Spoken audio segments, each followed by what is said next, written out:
সকলোকে স্বাগতম জনাইছোঁ আৰু এতিয়া ভাতটো ষ্টাৰ্ট কৰি দিওঁ।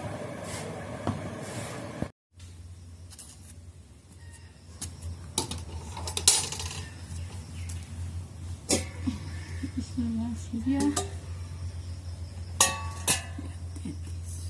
অকণমান নিমখ, ইয়াতে দিছোঁ অকণমান নিমখ, দিম এতিয়া পানী। আচলতে মই ধুবলৈ লৈছোঁ বজাৰৰ পৰা কিনি অনা পাচলিখিনি, আৰু এতিয়া যিহেতু ক'ভিডৰ টাইম, সেইকাৰণে পাচলিখিনি ধুই লোৱাটো খুবেই প্ৰয়োজনীয়। মই কোনো ধৰণৰ ভেজিটেবল ৱাছ লিকুইড ইউজ কৰা নাই আৰু মই কেতিয়াও ইউজ কৰি পোৱা নাই। আপোনালোকে যদি ইউজ কৰে কমেণ্ট কৰি জনাবচোন। আৰু মই এই পাচলিখিনি নিমখেৰেই ধুইছোঁ।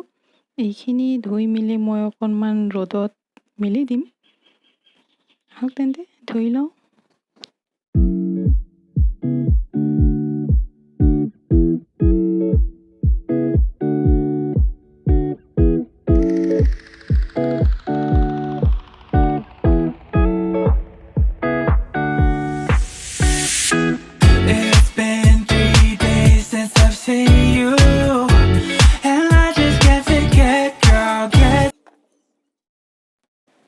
আজি ভাবিছোঁ মান ধনিয়াৰ পাতেৰে সৰু মাছৰ জোল বনাম।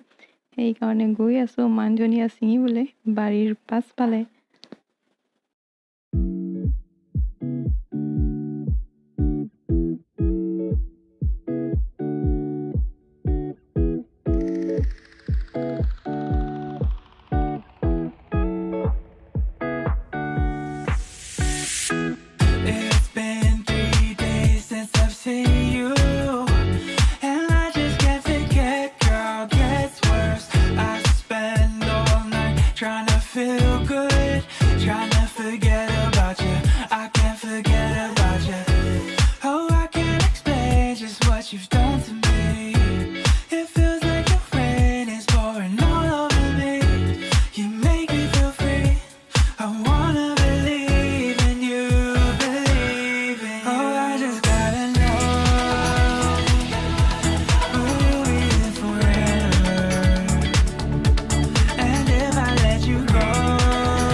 আৰু সৰুটো আমাৰ ঘৰৰ কুকুৰাজনী, দেশী কুকুৰা এটাই আছে আমাৰ ঘৰত। আৰু এয়া মই ছিঙিবলৈ লৈছোঁ জলকীয়া। এয়া কণ জলকীয়া, কিন্তু আমি এয়া বিলাতী জলকীয়া বুলি কওঁ। জলকীয়াটো সৰু কিন্তু জ্বলা খুবেই বেছি। ছিঙি লওঁ।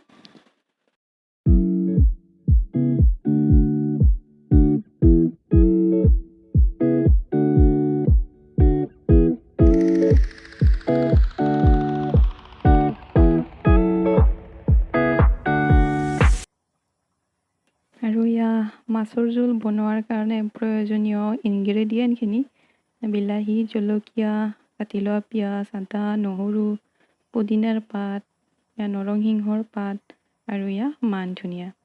আৰু এইখিনি মই এটা এটাকৈ মিক্সি জাৰখনত ভৰাই লওঁ আৰু লগতে দিম অকণমান পানী। তাৰপিছত এইখিনি পেষ্ট বনাই ল'ম।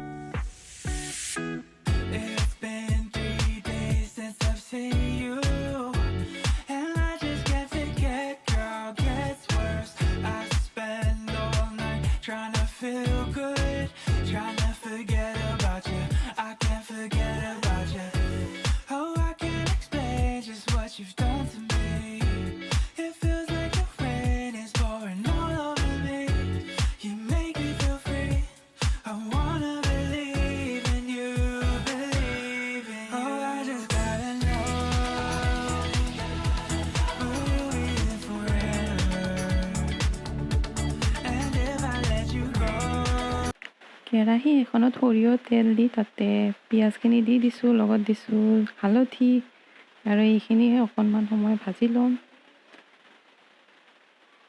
আৰু পিঁয়াজখিনি অকণমান ভাজ খাবলৈ মই তাতে এতিয়া দি দিম অকণমান নিমখখিনি দিলে পিঁয়াজটো সোনকালে সিজি যাব আৰু এনেদৰে অকণমান সময় ভাজি ল'ম আৰু এতিয়া দিম আদা নহৰু পেষ্ট ৰাফলি খুন্দি লৈছোঁ এইখিনি আৰু এইখিনি অকণমান ভাজি ল'ম যাতে আদা নহৰুৰ কেঁচা গন্ধটো গুচি যায় এইখিনি ভাজ খোৱাত এতিয়া মই দি দিম মান ধনিয়া আৰু বিলাহীৰ পেষ্টখিনি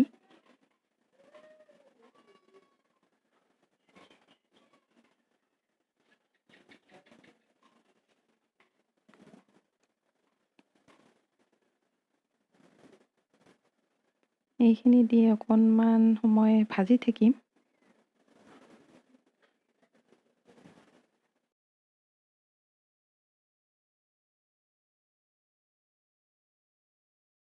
আৰু এতিয়া দি দিছোঁ আগতে ভাজি ৰখা মাছখিনি আৰু লগতে দিছোঁ অকণমান পানী আৰু এইখিনি এতিয়া অলপ সময় উতলিব দিব লাগিব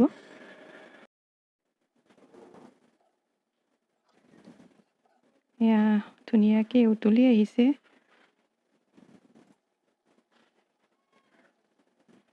যিহেতু মই জোল বনাইছোঁ এইখিনি পানী ৰাখি দিম এয়া মোৰ মাছৰ জোল ৰেডি এতিয়া মাংসখিনি মেৰিনেট কৰিবলৈ লৈছোঁ মই দিছোঁ পিঁয়াজ নিমখ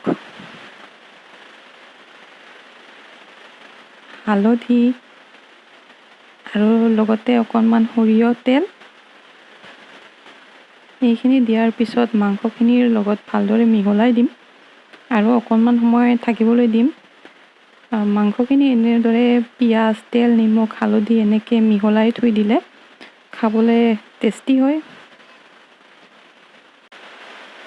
মাংসখিনি বনাবৰ কাৰণে প্ৰয়োজনীয় ইনগ্ৰেডিয়েণ্টখিনি ৰেডি কৰি লৈছোঁ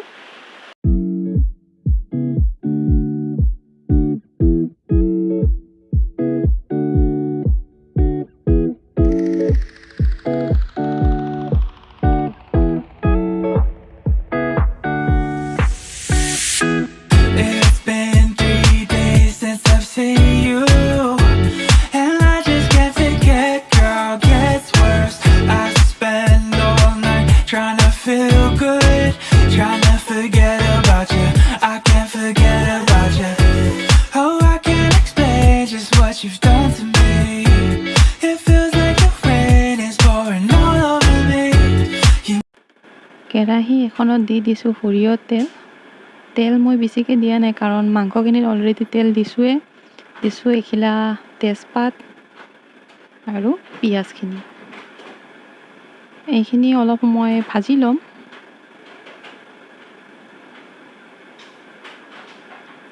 আৰু এতিয়া দিম হালধি আৰু লগতে দিছোঁ আদা নহৰুৰ পেষ্ট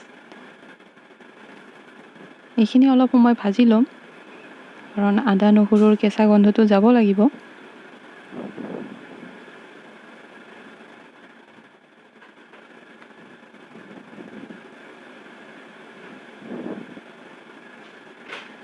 এইখিনি ভাজি লোৱাৰ পিছত এতিয়া ইয়াতে দি দিছোঁ মাংসখিনি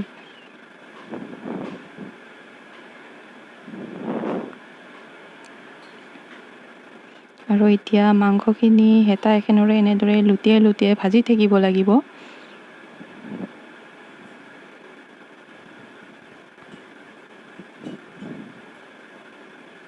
আৰু এইখিনি তেতিয়ালৈকে ভাজিম যেতিয়ালৈকে মাংসই নিজৰ তেলখিনি এৰি নিদিয়ে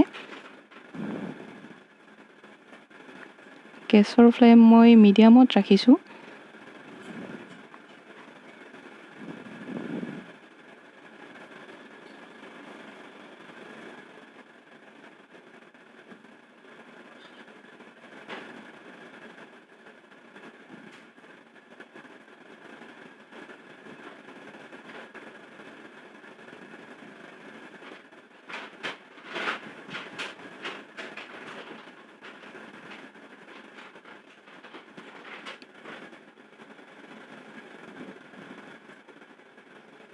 আৰু এতিয়া মাংসখিনি তেল এৰিব ধৰিছে আৰু এইখিনি সময়তে আমি দি দিব লাগিব কাটি লোৱা তিয়ঁহ আৰু আলুখিনি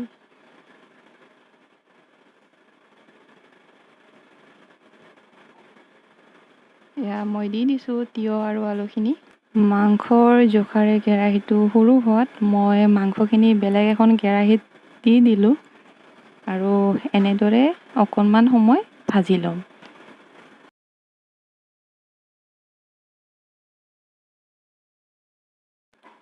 আৰু এতিয়া ইয়াতে এড কৰিছোঁ অকণমান কুহুমীয়া গৰম পানী।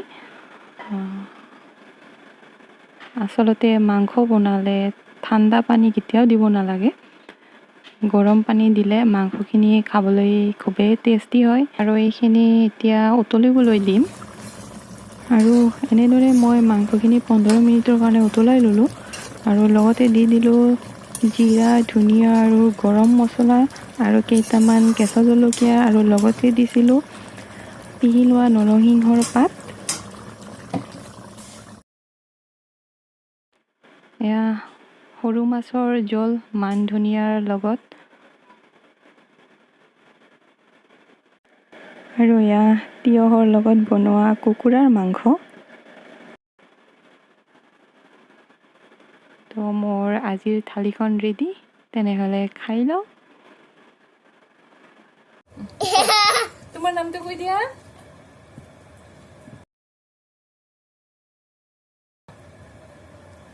নমস্কাৰ বুলি কোৱা। হাই বুলি কোৱা। নমস্কাৰ। তোমাৰ নামটো কৈ দিয়া। আৰু তোমাৰ মিমিৰ নামটো কৈ দিয়া।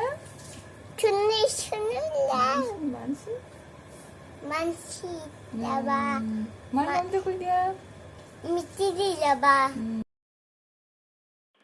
আৰু যিহেতু বহুত গৰম পৰিছে সেয়া এতিয়া বনাব লৈছোঁ নেমুৰ চৰবত। মই 3-4 গ্লাছৰ জোখত লৈছোঁ পানীখিনি আৰু ইয়াতে দিছোঁ চেনি।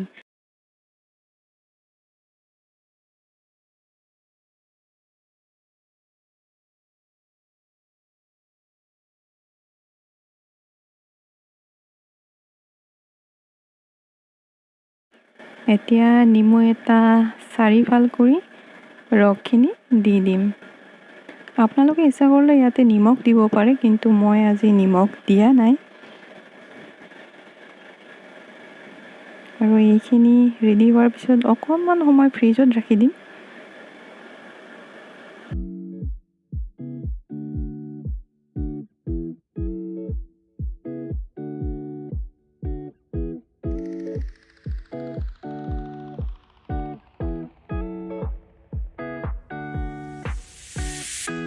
It's been 3 days since I've seen you, and I just can't forget, girl, gets worse.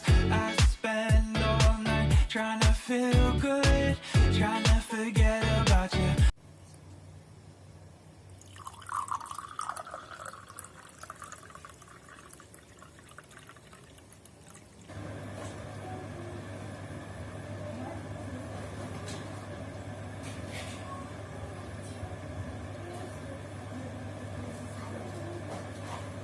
আৰু এইখিনিতে ভ্লগটো শেষ কৰোঁ বুলি ভাবিছোঁ। আপোনালোকে যদি ভিডিঅ'টো চাই ভাল পালে লাইক, শ্বেয়াৰ, কমেণ্ট কৰিব আৰু লগতে মোৰ চেনেলটো ছাবস্ক্ৰাইব কৰিবলৈ নাপাহৰিব। তেনেহ'লে আজিলৈ আহিছোঁ। Bye bye.